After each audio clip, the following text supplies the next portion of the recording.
In every corner of Africa, stories breathe, tales buried in dust, whispered through firelight. You're about to hear one of them. Welcome to African Horror Stories. The Ghanaian Horror Story, The Whispering Path of the Mmoatia. In the heart of Ghana, a curious young woman, drawn by haunting whispers and iridescent lights, follows tiny, backward-footed forest spirits deep into an ancient, deceptive forest where the way back is lost to those who stray. Along the sun-drenched edge of Ghana's great forests, where the cultivated fields gave way to dense emerald foliage, lay the village of Adom. Here, life moved with the rhythm of the seasons, bound by the wisdom of the elders and the deep respect for the land. Among its people was Amma, a young woman whose spirit mirrored the forest itself, vibrant, curious, and often wandering. Amma was known for her nimble feet and her penchant for straying a little too far, fascinated by the forest's secrets. Her grandmother, Nana Ya, a woman whose eyes held the wisdom of generations, would often warn her. "Amma, my child," she would say, her voice soft but firm.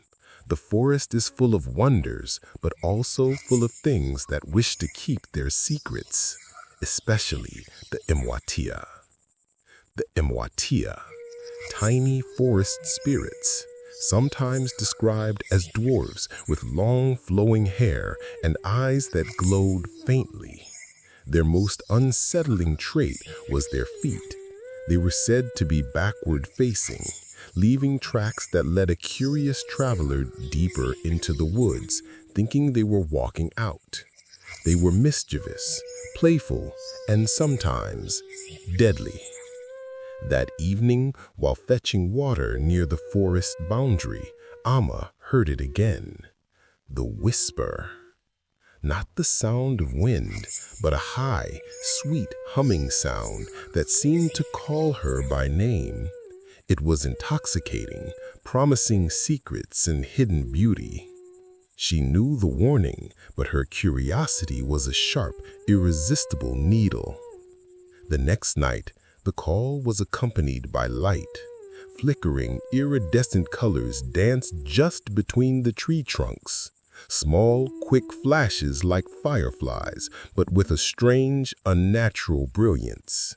They moved with purpose, drawing a path into the dense undergrowth. These were the lights said to illuminate the Mmoatia's own hidden villages. Amma remembered her grandmother's words. "Be careful what you follow, for the Mmoatia will not lead you home." Yet she rationalized. It was just a little way. She would only look. Driven by an urge she couldn't name, she set down her water jug and stepped off the familiar path. The moment she entered the canopy, the familiar world dissolved. The forest sounds changed. The cicadas fell silent, replaced by a strange, hollow echo. Amma tried to watch her step, but the path was quickly lost in moss and tangled roots. The whispers, now all around her, urged her forward, promising wonders just beyond the next thicket. She was following the light, chasing the sound, heedless of where she was going. As Amma pressed deeper, the iridescent lights danced further ahead, always just out of reach. The whispers seemed to coil around her, repeating fragments of familiar melodies, but warped, subtly off-key. Her heart began to pound, a frantic drum against the oppressive silence of the ancient woods. She stumbled, catching herself against the gnarled tree trunk. Looking down, she noticed something peculiar on the soft, damp earth. Tiny footprints. They were impossibly small, no bigger than a child's, but perfectly formed, and they were everywhere. Amma traced the line of prints with her finger. She had been following the lights in this direction. Naturally, the tracks must be leading the way she thought she needed to go, deeper. But as she compared them to her own forward-pointing steps, a cold knot twisted in her stomach. She bent low, studying the detail. The heel of the tiny foot was pointing the direction of the travel.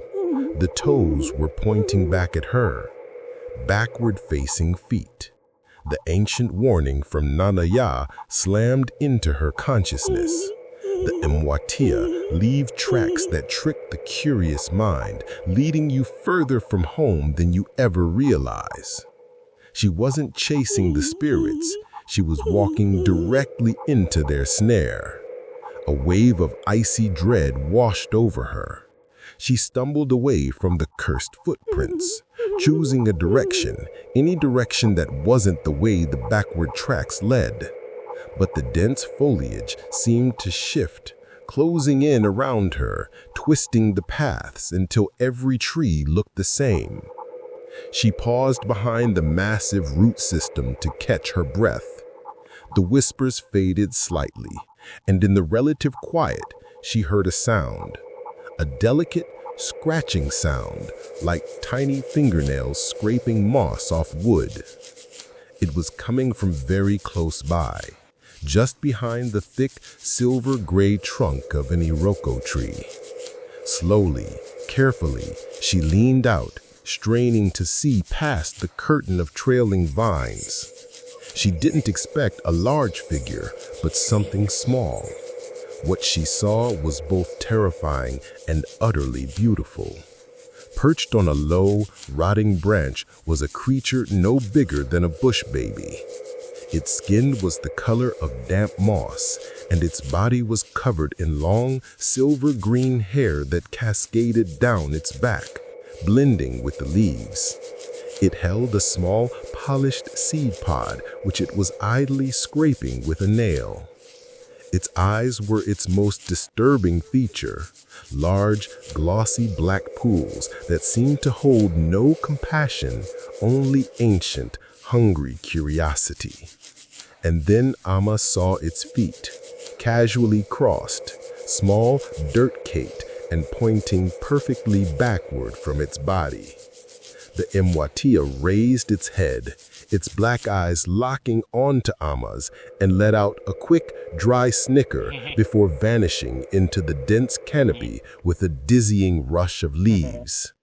The game was over. She was now truly prey.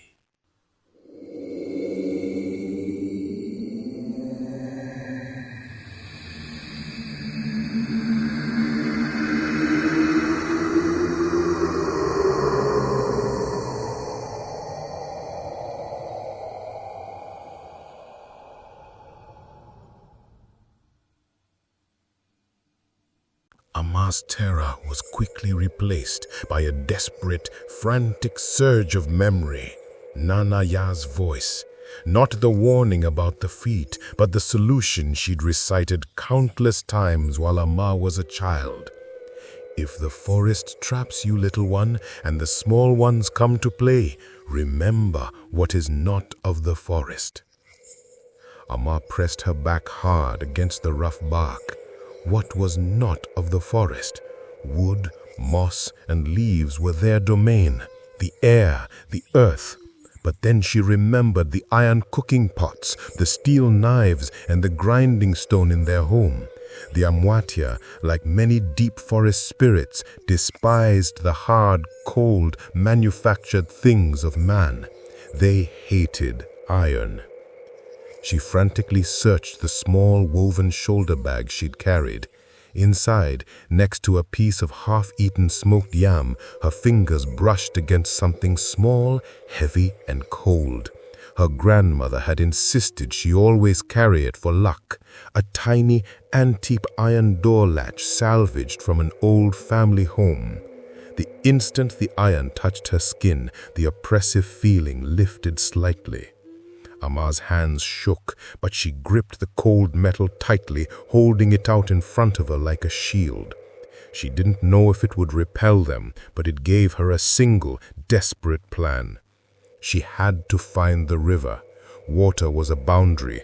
The flow of a river was said to confuse the backward-footed Mmoatia, making their deceptive tracks useless. Ignoring the backward tracks, ignoring the phantom lights, she started moving perpendicular to the direction she thought she came from, straining to hear the distant, continuous rush of the river she'd been heading toward earlier. The forest didn't want her to go. Branches seemed to lash at her face, and the earth twisted under her feet, making her stumble. Ama pushed through the last heavy curtain of vines. The cold iron latch gripped so hard her palm was sweating. The sound of the river was now a deep, continuous roar, her salvation.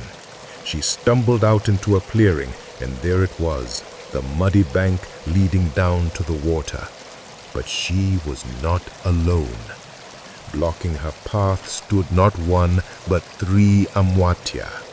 They were clustered together, their moss-green bodies tensed, their long hair bristling, and their large black eyes burning with fury. The iron was working. The creatures wouldn't touch her, but they weren't letting her pass. One of the spirits raised a tiny pointed hand, not to strike, but to point. It was pointing past Ama, back into the maze of the dark forest she had just escaped. The creature let out a high-pitched mocking cry, a final manipulative yore. Go back. The easy way is waiting for you. Ama knew the truth of the trick. She looked from their backward feet to the flowing water, which represented clarity and an untwisted path. This was the moment of truth. She tightened her grip on the iron and yelled, a sound thin and desperate, but driven by pure survival. She didn't try to reason or fight. She simply ran, straight at the line of spirits. The Mmoatia shrieked, scattering wildly as Ama's desperate momentum and the repulsive power of the iron forced a path. She scrambled down the slick bank, the mud pulling at her ankles, plunging into the dark, churning water.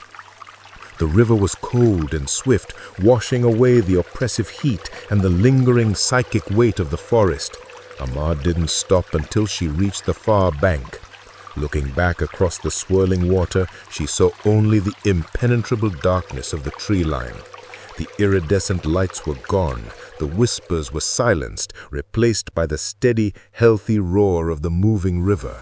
She had made it. She followed the lesson, not the lure.